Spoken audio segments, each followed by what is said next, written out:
మనమొక వస్తువుని చూసినప్పుడు దాని ఫలానా వస్తువు అని మనసు ఎలా గుర్తిస్తుంది? ఉదాహరణకి, ఒక పువ్వును చూడగానే మందారం అని మనకి ఎలా తెలుస్తుంది? ఈరోజు మనం సరిగ్గా ఈ ప్రక్రియ గురించే లోతుగా చర్చించబోతున్నాం. మన ముందు పాళి గ్రంథాల నుండి సేకరించిన ఒక ముఖ్యమైన భాగముంది. ఇది గ్రహించడం లేదా గుర్తించడం అనే మన అనుభవం వెనుక ఉన్న యంత్రాంగాన్ని వివరిస్తుంది. ఈరోజు మన లక్ష్యమేంటంటే, మన మెదడు ప్రతిక్షణం చేసే ఈ మాయాజాలాన్ని కాస్త విప్పిచూడటం. దీనికోసం ఖజ్జనీయ సుత్తంలోని ఒక వాక్యంతో మొదలుపెడదాం. అక్కడ ఒక భిక్షువు అడుగుతాడు, దాన్ని గ్రహించడం అంటే సంజ్ఞ అని ఎందుకంటారు? దానికి జవాబుగా, అది గ్రహిస్తుంది కాబట్టి దాన్ని గ్రహించడమంటారు అని వస్తుంది. ఇది వినడానికి చాలా మామూలుగా అనిపిస్తుంది. దాదాపు పిల్లల ప్రశ్నకు సమాధానంలా ఉంది. కాని ఈ సరళమైన వాక్యంలోనే మొత్తం రహస్యం దాగి ఉంది. నిజమే. ఆ నిర్వచనం మొదటిసారి విన్నప్పుడు చాలా సాదాసీదాగా అనిపిస్తుంది. కాని దాని ఉద్దేశ్యం వేరు. గ్రహించడం అంటే ఏమిటో సిద్ధాంతపరంగా చెప్పడం కన్నా మన అనుభవంలో అది చేసే పనిని అది సూటిగా చూపిస్తోంది. అంటే దాని నిర్వచనం దాని చర్యలోనే ఉందన్నమాట. అది ఒక పనిముట్టులాంటిది. సుత్తిని కొట్టేది అన్నట్లు గ్రహించడాన్ని గ్రహించేది అని చెప్పడం దాని పనిని బట్టి దానికిచ్చిన పేరు. పాళీ గ్రంథాల ప్రకారం గ్రహించడం అంటే ఒక అనుభవానికి గుర్తుపెట్టడం, దానికి ఒక లేబుల్ అంటించడం. సరే, లేబుల్ అంటించడం అన్నారు కదా, దాన్ని కొంచెం విడమర్చి చూద్దాం. అంటే మన కళ్ళు ఒక ఆకారాన్ని చూసినప్పుడు మనసు దానిమీద ఒక పేరున్న స్టిక్కర్ వేస్తుందన్నమాట. ఈ ప్రక్రియ ఎలా జరుగుతుంది? ఇది వెంటనే జరిగిపోతుందా, లేక దీని వెనుక ఏమైనా దశలు ఉన్నాయా? ఇది మెరుపు మేఘంపో జరిగినా దీని వెనుక ఒక పద్ధతైన ప్రక్రియ ఉంది. మనం దాన్ని 3 దశలుగా విభజించి చూడవచ్చు. మొదటది గుర్తించడం, ఇంగ్లీష్లో ఐడెంటిఫై అనొచ్చు. మన చుట్టూ వేల కొద్ది సమాచారం ఉంటుంది. శబ్దాలు, రంగులు, వాసనలు, వాటన్నిటిలో నుండి మనసు ఒకదాన్ని ప్రత్యేకంగా వేరుచేస్తుంది. ఉదాహరణకి, ఒక తోటలో ఎన్నో పూలున్నా మీ దృష్టి ఒక పసుపు రంగు పువ్వు మీదకు వెళ్లడం మొదటి దశ. మిగతా వాటి నుండి దాన్ని వేరు చేయడం. అంటే అనవసరమైన సమాచారాన్ని పక్కన పెట్టి ఒకదానిమీద దృష్టి పెట్టడం. అర్థమైంది. మరి తర్వాత రెండవ దశ గుర్తుపట్టడం, రికగ్నైజ్ చేయడం అన్నమాట. ఇప్పుడు మనసు తన జ్ఞాపకాల గ్రంథాలయాన్ని తెరుస్తుంది. ప్రస్తుతం కంటిముందున్న ఈ పసుపు పువ్వు ఆకారాన్ని, రంగుని గతంలో చూసిన పువ్వుల జ్ఞాపకాలతో పోలుస్తుంది. ఆ పాత జ్ఞాపకాలతో ఇది సరిపోలినప్పుడు ఇలాంటిది నేను ఇంతకుముందు చూశాను అనే ఒక గుర్తింపు కలుగుతుంది. ఓకే, మనసు ఆ వస్తువుని వేరు చేసింది, పాత జ్ఞాపకాలతో పోల్చి చూసింది. అంతటితో ఆగిపోతే మనకేమీ తెలీదు కదా, దానికొక పేరు పెట్టాలి. ఆ చివరి అడుగు ఏమిటి? అక్కడే అసలు మ్యాజిక్ జరిగేది. అదే మూడవ దశ, వర్గీకరించడం అంటే కేటగరైజ్ చేయడం. ఇక్కడే మన మెదడు ఒక లైబ్రేరియన్లాగా ఆ అనుభవానికి ఒక పక్కా అయిన లేబుల్ అతికిస్తుంది. ఆ పోలిక ఆధారంగా ఇది చామంతి పువ్వు లేదా ఇది బంతి పువ్వు అని దానికొక పేరు, ఒక వర్గాన్ని కేటాయిస్తుంది. సుత్తంలో చెప్పినట్టు ఇది నీలం, ఇది పసుపు అని చెప్పడం ఈ దశలోనే జరుగుతుంది. మన ప్రపంచం మొత్తం అర్థవంతంగా మారడానికి కారణము ఈ చివరి అడుగే. లేకపోతే మన చుట్టూ రంగులు, ఆకారాలు తప్ప ఏమీ ఉండవు. ఇక్కడే నాకో సందేహం వస్తోంది. మీరు గ్రహించడమంటే సంజ్ఞ గురించి చెప్పారు. మనం చేతన లేదా స్పృహ అంటే విజ్ఞానం అనే పదాన్ని కూడా వాడుతుంటాం. ఈ రెండూ ఒకటేనా లేక వేర్వేరా? చాలాసార్లు ఇవి ఒకేలా అనిపిస్తాయి. ఇది చాలా ముఖ్యమైన ప్రశ్న. ఈ రెండిటి మధ్య తేడాను అర్థం చేసుకుంటేనే మన అనుభవం యొక్క నిర్మాణం అర్థమవుతుంది. అవి ఒకేలా అనిపించినా వాటి పనులు పూర్తిగా వేరు. చేతన అంటే విజ్ఞానం అనేది చాలా ప్రాథమికమైనది. అది కేవలం ఒక ఉనికిని తెలుసుకోవటం. ఉదాహరణకు, మీ కన్ను ఒక రంగును చూసినప్పుడు అక్కడ ఏదో రంగు ఉంది అని తెలియడమే చేతన. అంతే. అది ఒక ద్వారం లాంటిది. సమాచారాన్ని లోపలికి అనుమతిస్తుంది, కాని అది ఏమిటో చెప్పదు. అంటే కేవలం ఉంది అని తెలియడం వరకే చేతన పని. మరి గ్రహించడం? గ్రహించడం అంటే సంజ్ఞ ఆ తరువాత మొదలవుతుంది. చేతన ద్వారా లోపలికి వచ్చిన ఆ సమాచారాన్ని తీసుకొని దాన్ని విశ్లేషించి ఉంది అన్నది నీలం రంగు అని గుర్తించే ప్రక్రియే గ్రహించడం. చేతన ఏదో ఉంది అని చెబితే గ్రహించడం ఇది ఫలానా అని నిర్ధారిస్తుంది. అంటే చేతన ముడిసరుకు ఇస్తే గ్రహించడం దాన్ని ఒక పూర్తి వస్తువుగా మారుస్తుందన్నమాట. ఖచ్చితంగా. అద్భుతం. అంటే నా ముందు ఒక కాగితం ఉందనుకుందాం. దానిమీద నల్లగా గీతలున్నాయని నా కళ్ళు చూస్తున్నాయి. ఆ గీతలు ఉన్నాయి అని తెలియడం చేతన. అంతేనా? ఖచ్చితంగా. అక్కడితో చేతన్న పని పూర్తయింది. ఇప్పుడు ఆ గీతలను నా మనసు అక్షరాలు అని, ఆ అక్షరాల సమూహాన్ని పదమని, ఆ పదానికి ప్రేమ లేదా భయం లాంటి ఒక అర్థముందని గుర్తిస్తే అది గ్రహించడం. వావ్! ఒకే దృశ్యం, కాని ఎంత తేడా! చేతన కేవలం నల్ల గీతలను చూస్తే, గ్రహించడం దాన్ని ఒక ప్రేమలేఖగా లేదా ఒక హెచ్చరిక నోటీసుగా మారుస్తోందన్నమాట. సరిగ్గా అదే. మీరు చెప్పిన ఉదాహరణ ఈ రెండింటి మధ్య ఉన్న తేడాను, సంబంధాన్ని స్పష్టంగా చూపిస్తుంది. చేతన లేకుండా గ్రహించడం లేదు.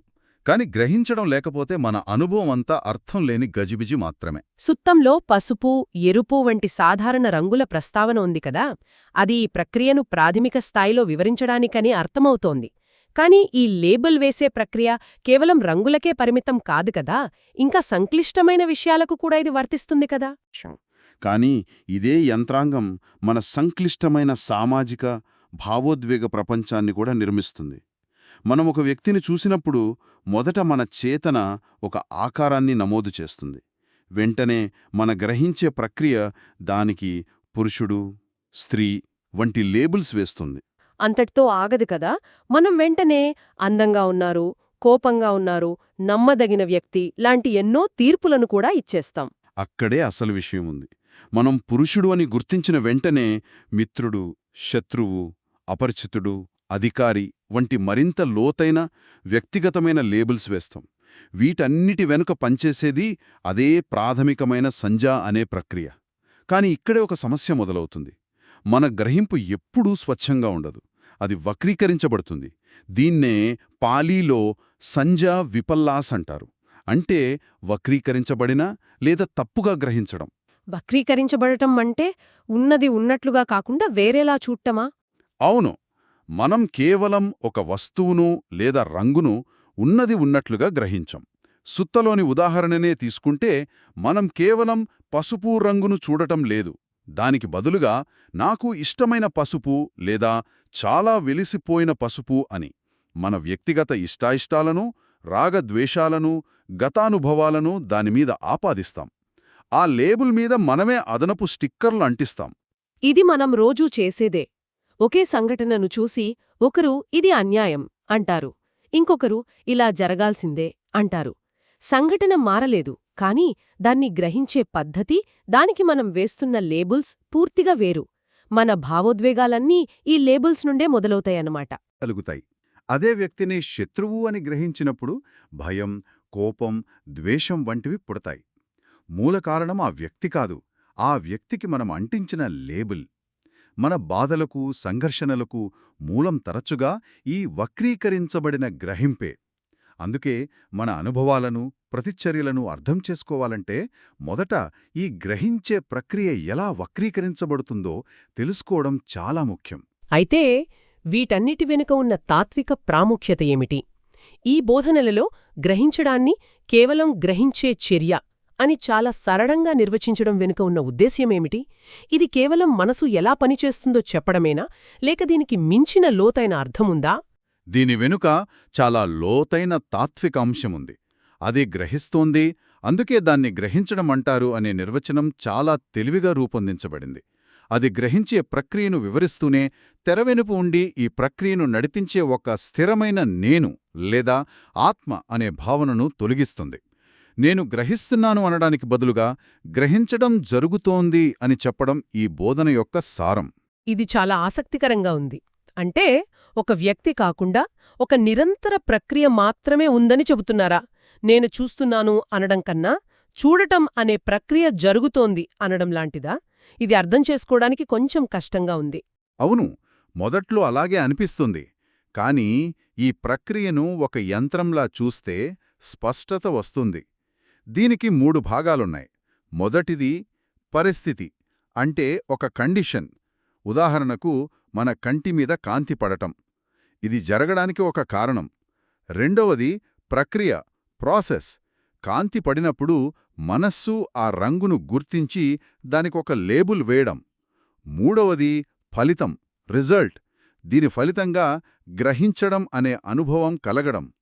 ఇప్పుడు చెప్పండి, ఈ మూడింటిలో నేను అనే వాడికి చోటెక్కడుంది? ఎక్కడా లేదు.